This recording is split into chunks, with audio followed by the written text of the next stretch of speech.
What if the dead aren't just trying to communicate, but are actively choosing their successors? What if the objects you touch, the places you visit, aren't just inanimate things, but vessels, waiting for the right person to come along so they can unload the weight of their past? You might think you're just an observer, a tourist passing through a place with a dark history.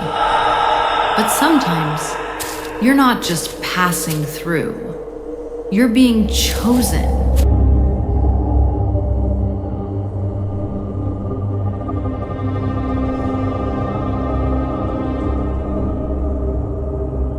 The following account was sent in by a woman who, in the summer of 1993, stumbled into a story that had been waiting decades to be told. It began with a simple trip to Great Britain, a place she felt was sprinkled with magic. She would soon discover that some magic is born from a long, patient darkness, a soul waiting to pass on its most treasured burdens.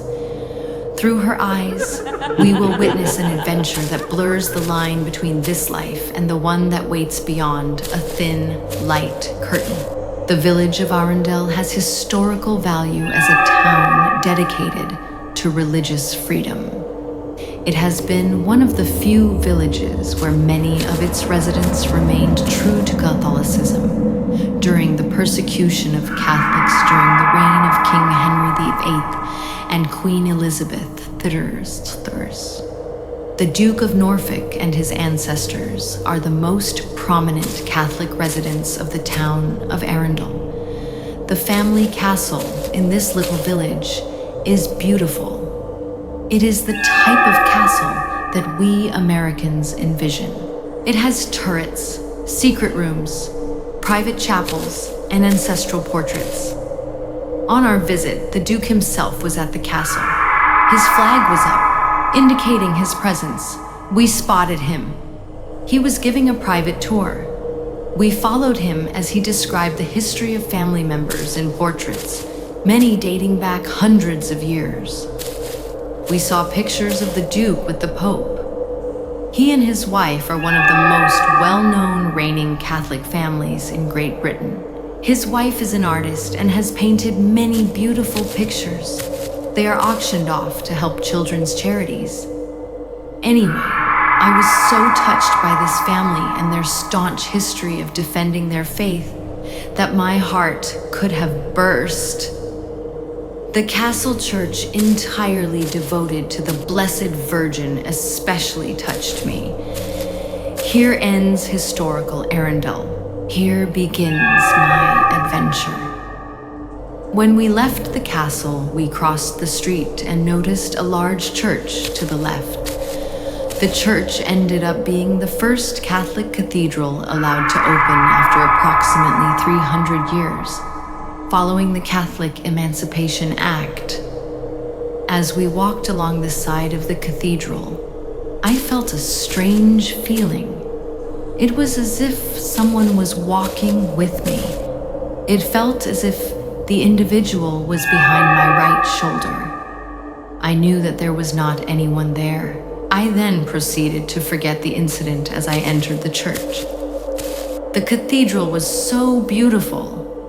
It had the remains of the Duke of Norfolk, who lived during the reign of Elizabeth Thornton. He had been canonized as a saint for defending his faith. After we had seen the church, it was about time to leave the village. The family we stayed with had driven 2 cars into the village as the 9 of us could not fit into 1 car. My girlfriend, who is Scottish and named Una, and I wanted to shop. And of course, the men and most of the kids did not want to join us. Therefore, my husband Paul and Una's husband Rick, along with the children of our friends, all left to return home. Una, my 8-year-old Jenny, my 6-year-old Christina, and I decided to explore the little town. Una said that there was a street she saw that she wanted to look and walk down.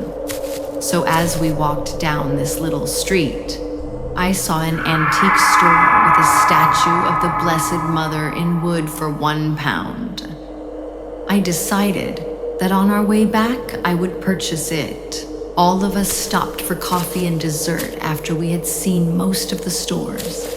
And when we were done, we proceeded to return to the store that I had noticed on our way. I picked up the Madonna. As I entered the store, I saw a rather ordinary pink set of rosary beads. Little did I know how truly extraordinary they would become. A lovely couple owned the store. As I held the rosary in my hands, I asked them if they knew who had owned them. The lady told me to look in the back of the store.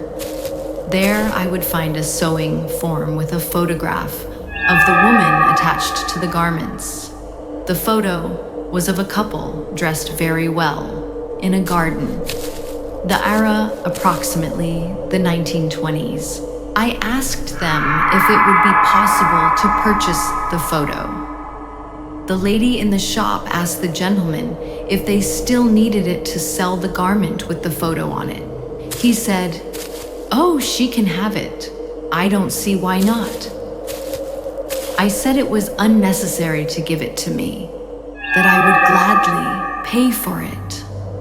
I told them that the reason I wanted the photo was that I intended on praying for her with her own rosary.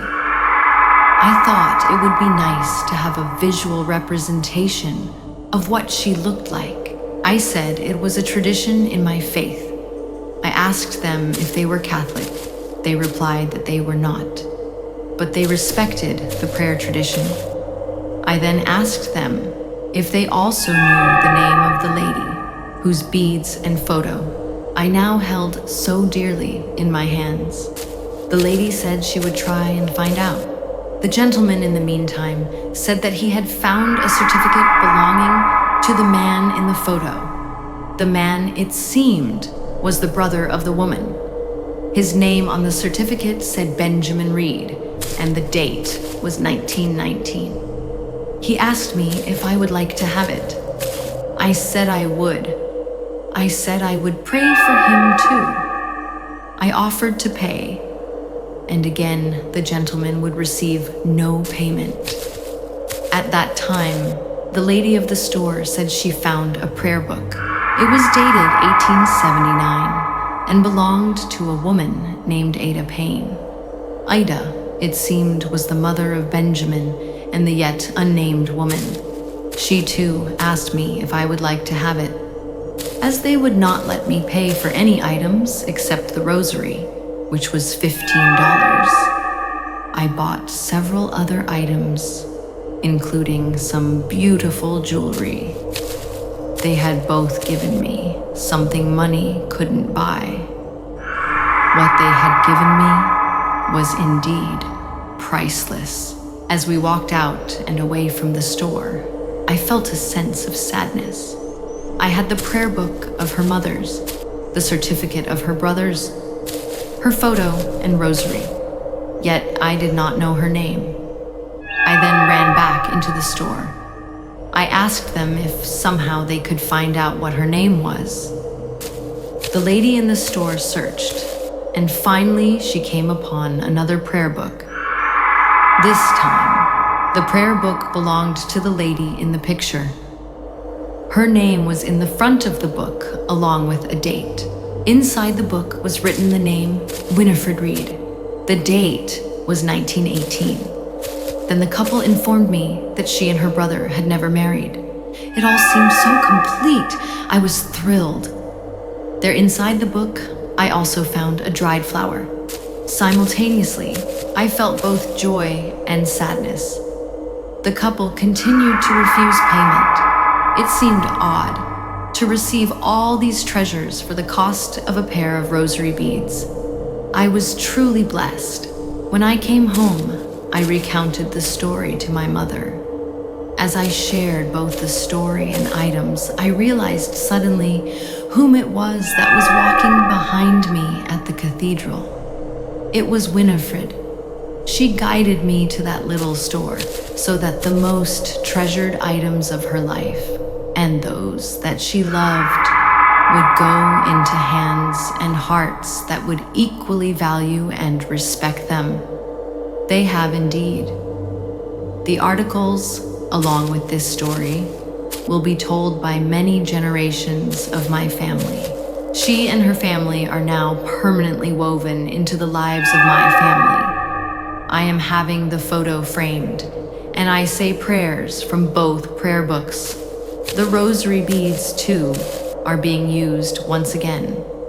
I thought that the story had ended here. It seems that there is a chapter 2. When we came home, I had eye surgery. About 2 days after the surgery, I had a very interesting dream. Yes, I had taken medication. In the dream, I had awakened. I had gotten out of bed and walked to the doorway of our room. The door was opened. In the hallway, in front of a picture of the Blessed Mother, stood Winifred. She was pointing toward her photo, which was sitting on a drawer in the passageway. She was so heavenly and beautiful. It is difficult to describe her loveliness. It seemed as if her inner beauty was radiating.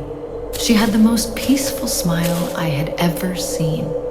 She was wearing a silk or satin dress from the 1915 era, covered with an overlay of ivory lace.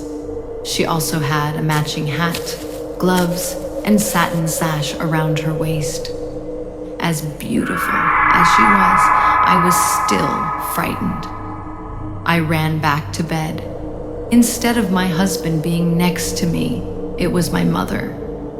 I said, "Mother, I just saw Winifred." She replied, "Don't be frightened. She won't hurt you." Then I was suddenly in our large bathroom with my mother and Jennifer. Christina might have been there, but that part of the dream was vague. The door opened. In walked a most lovely female child of about 11 years of age. I knew instantly who she was. It was Winifred. She said, "Julie, I have come to you as a child because I knew that you would then not be frightened." She was right. I could never be afraid of a little girl.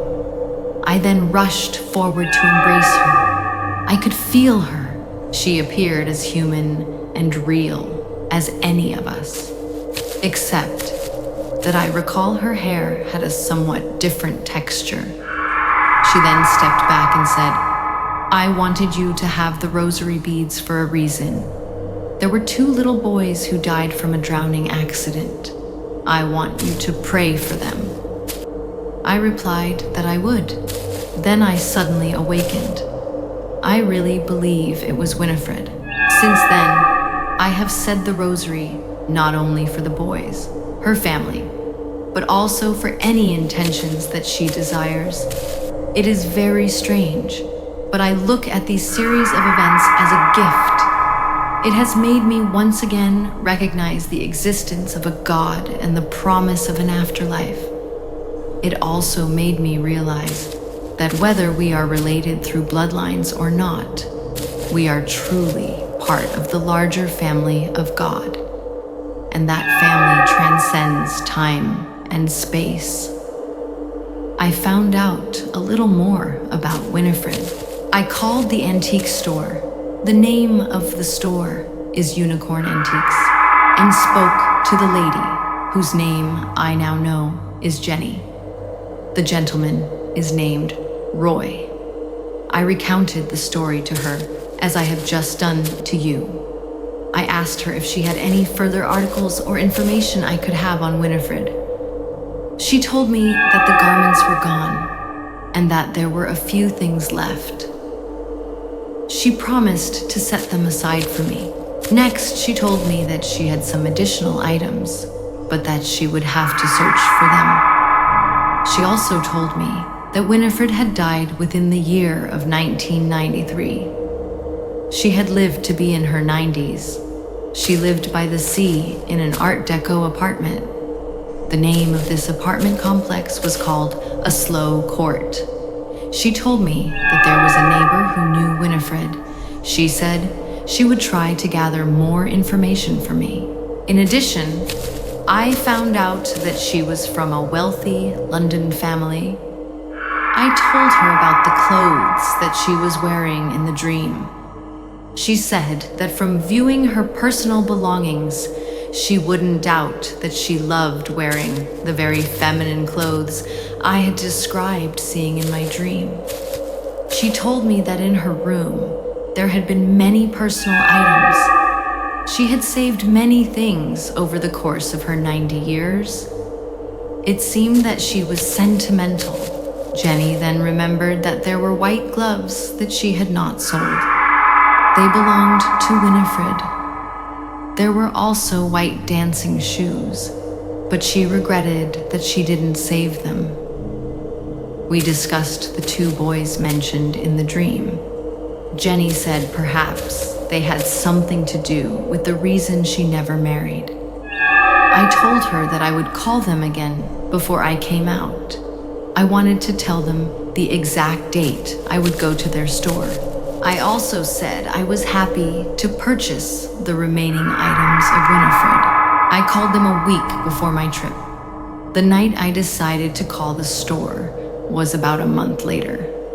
I called the store at 12 a.m. California time. Roy answered and told me that I should talk to Jenny.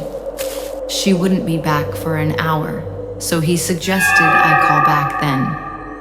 I was tired, and I would have to teach the next day, so I thought I would either call another night or call about 2 a.m. I thought that if I set the alarm, I could at least get a couple hours of sleep. The alarm went off. I climbed over Christina, who was sleeping with me that night, in order to turn off the alarm. I then decided that I would call later. I just felt too tired to call anyone.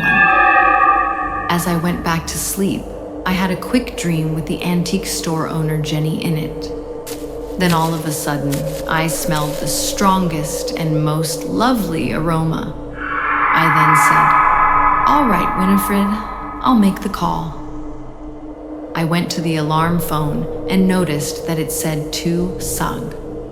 I called and spoke with Jenny. She had already decided that I would probably want the remainder of Winifred's possessions, so she had put them aside for me. She also gave me the address of her Art Deco apartment by the sea. I said I looked forward to seeing her again. Then I went back to sleep. When I had awakened, I thought to myself that I had never set the alarm. I believed that I had indeed intended to call another night. I checked the dual alarm, and both times was not set to 2 a.m., but to other time periods. I decided that Winifred really wanted me to make that call. When I went in November, Rick, my husband's friend, drove me to Winifred's apartment and back to the antique store. Winifred's apartment was a beautiful complex directly across from the beach in the town of Worthing. I was unable to find out much about Winifred. Everyone seemed quite suspicious at my concern for an elderly woman who had died earlier that year. I did, however, find out that Winifred had been very ill before her death. I found out that she died in February at the age of 91. Her neighbor told me that she had attempted during her decade of the 30s to contact her deceased mother.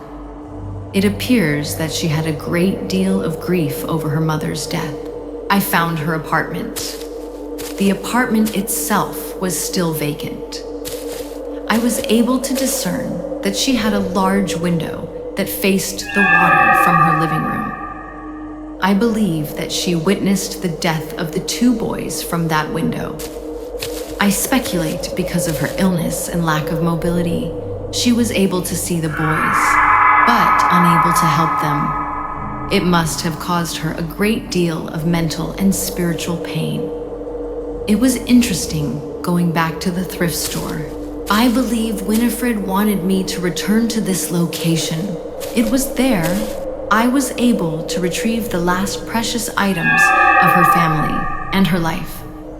These items included a pair of white leather gloves, a prayer to the holy souls in purgatory, written in 1959, the year of my birth. I thought that this was interesting. A piece of 1930s jewelry, a toy doll's brush from France made from turtle shell, her grandmother's photo from the mid-1880s, some of her lace, and the prayer book of her remaining sibling, Dorothy. It makes me feel contented to know that our family has her treasures. I feel that somehow she picked my family because she knew that we would cherish these items as well as the lives they represented. I still don't know why this happened to me. I want to share this adventure. Although I recognize that there are a great many people that do not share my enthusiasm, I somehow feel that I will find out what I am meant to do with this adventure. Perhaps I am meant to do nothing. I know that time will indeed produce the loose ends to this adventure, an entity that guides you, that nudges you, that communicates through dreams, and even the sense of smell. It's a comforting thought in a way, but not all spirits are so gentle.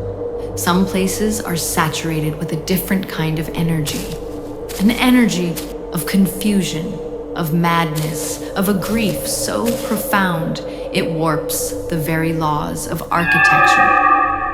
The next story comes from a place built from such a grief, a house that became a prison for its owner, and perhaps for the spirits she was trying to appease. I'm 15 years old currently. When I visited the Winchester house, I was 14. It was summer of last year, and my family had taken a trip out to see my aunt for 4th of July, like we usually do. It was the second to last day before we would be driving back home, and my mother and I wanted desperately to go visit the Winchester house again. The last time I visited, I was very young, but I do remember a fair bit about it. It brought back sad memories of my father being with me the last time I was there. He moved away to Kansas and remarried. We took my younger sister as well. As we started the tour, the moment I entered the house, I felt an overwhelming presence weigh my body down. In the treasure room, I forgot what it was called. I could hardly breathe. I could swear I felt somebody trying to push me down and pull me through the floor. The calmest room in the house had to be Mrs. Winchester's deathbed, which was odd. I was relieved to have some of that pressure off me. It was intense. I can almost still feel the constriction on my throat as I staggered through the mile-long house. I could almost see the busy servants as I walked through the house, as if we were back in time. They didn't seem to dislike my presence, but still seemed menacing and authoritative. I walked into the gift shop, and while my mother and my sister were shopping, I looked out the window, and I swear with my mind's eye that I could see them walking through the garden. It's hard to explain. With my naked eye, I could see nothing. But when I just glimpsed, I could see them briskly walking through the flowers and clipping the trees. That's my experience in the Winchester house. I know it isn't as exciting as everyone else's. I tried to let you see it how I saw it and feel the same experiences. If you're ever out in California, then the Winchester house is a wonderful place to stop. A crushing weight, a feeling of being pushed down through the floor. The mind's eye seeing things the naked eye cannot. This house is a well-known nexus of the strange, but the experiences are always personal, always unique. Another visitor felt something more direct, not just a heavy atmosphere, but a specific physical interaction. A touch from someone who is no longer there, but whose duties, it seems, never ended. I took the behind-the-scenes tour, which brought us to the basement of the Winchester mansion last March 2006. I was with a group of 10 or so people. In the room where the coal bin was, I was in the back of the group, standing and just listening to the tour guide. I had my backpack on and my hands on my hips. During the talk, I felt 2 ice-cold fingers tapping me on the arm and what felt like nudging on my backpack, strong, yet polite and assertive, nudging on my backpack, almost to the point of moving me. It would be like someone was a little annoyed with me, that I was in the way and wanted me to move. I looked back and saw nothing. I remember rubbing my arm where the tapping was to warm the area up, and then I stood back in the same position again. Well, it happened again to me. Not quite in the same place, but even stronger. Immediately, I thought that this had to be something of a spirit or so. I moved to another spot. After the tour was done, I told the tour guide about my experience. She told me that there were other guides that experienced what looked like an unclear, grayish, smokish apparition of a gentleman wearing work clothes in the same area. This is the truth, and I would appreciate it if others would come forward with their experiences. From a house built to contain spirits, we traveled to a vessel that carried souls across the ocean. A ship that served in wartime, and as a luxury liner, now sits as a silent floating hotel. But it is far from silent.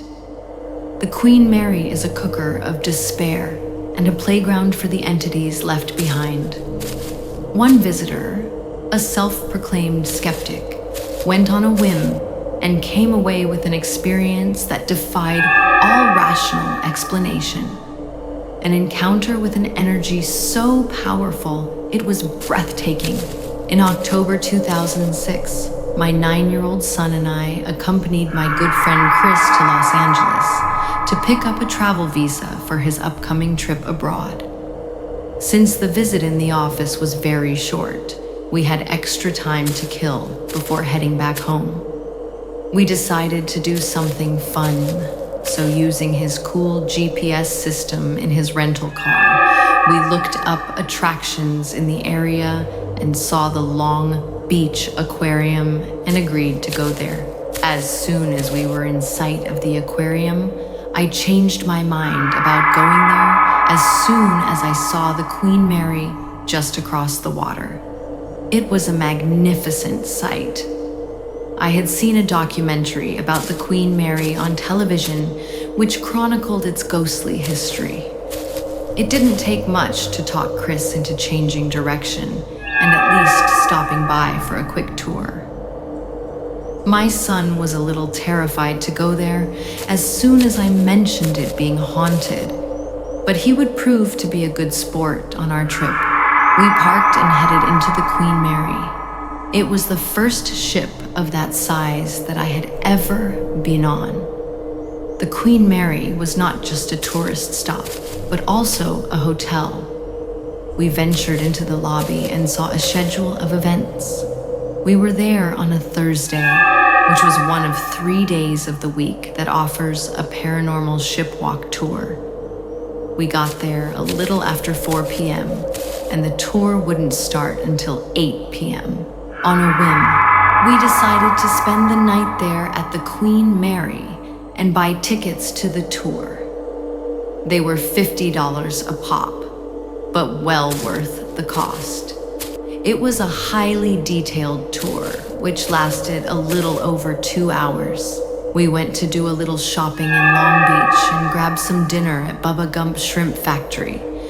We came back at about 7:30 p.m., checked into our room, and waited in the lobby for our host, or rather a paranormal host by the name of Erica Frost.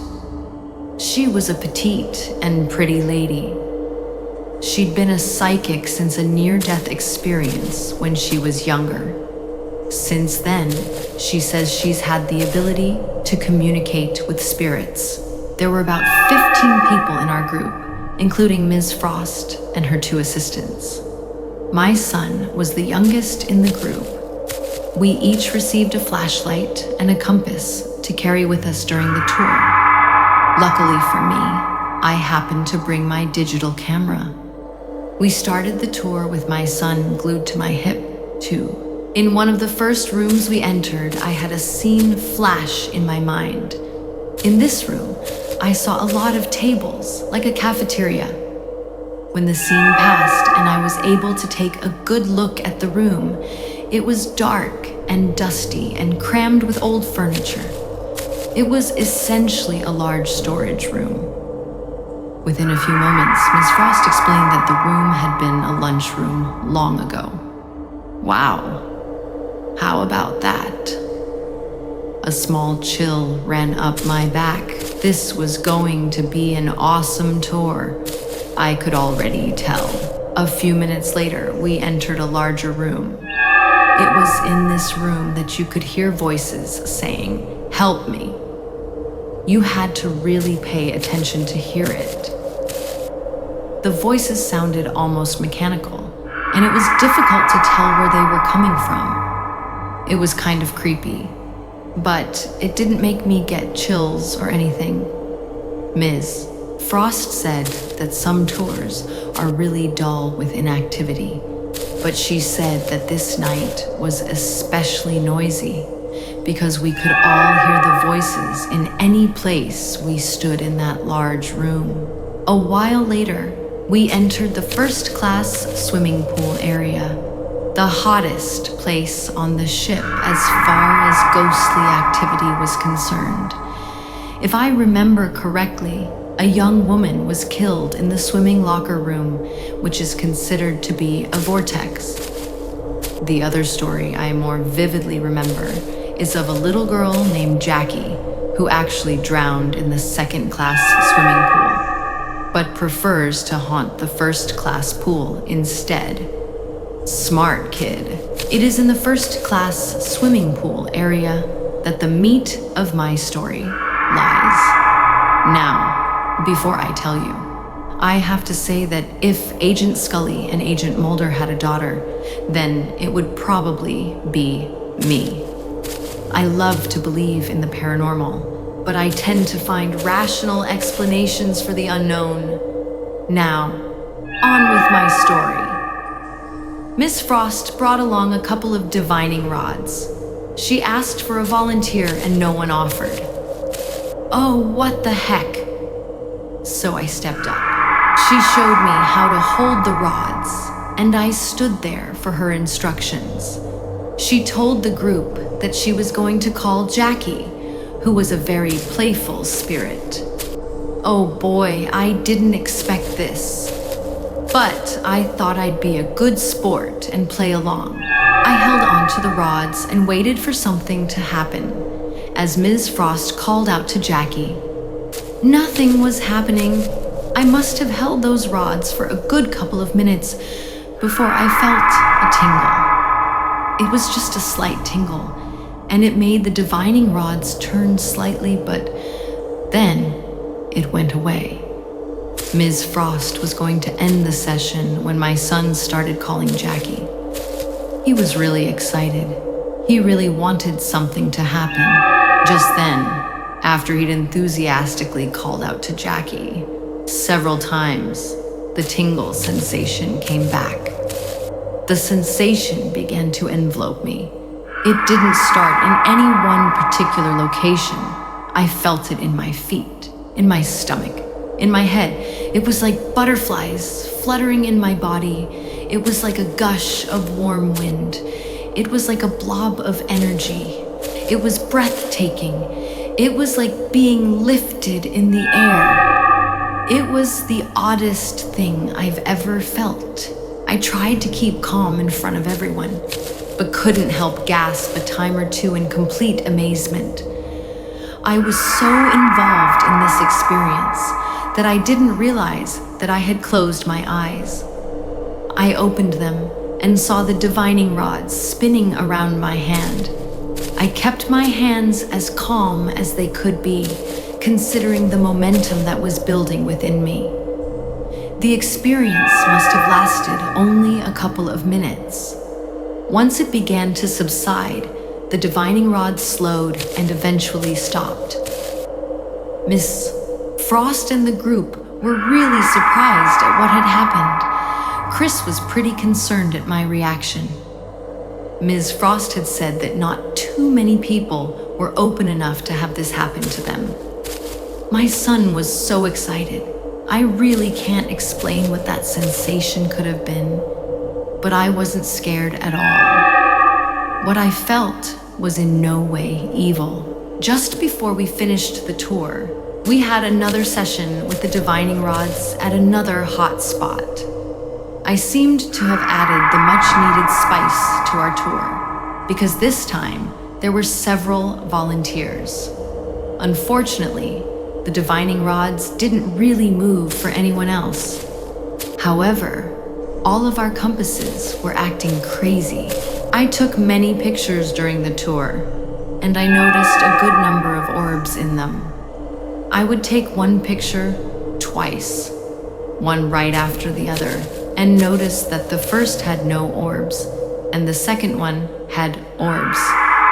I have read that a rational explanation for orbs is that they are just dust particles. But this was interesting. Last but not least, after the tour, we retired to our room. As Chris was kind enough to go fetch a pail of ice for me, my son and I said our prayers together in our bed in the corner of the room. A minute or two into our prayers, we heard a loud bang on the inside of the closet. The closet was one of those large bureaus that laid against the wall. The sound was so loud that I expected the closet doors to fly open. It scared the snot out of us and definitely interrupted our prayers. My son let out a slight gasp, and I told him to continue with the prayer. We did. And only a few seconds later, we heard another crash that sounded like someone throwing an object on top of the dresser. The top of the dresser was actually empty of anything that could have made all that racket. Nothing that we could see could have made that noise in that location. We finished our prayers, and a few minutes later, Chris came back. The rest of the night was uneventful, although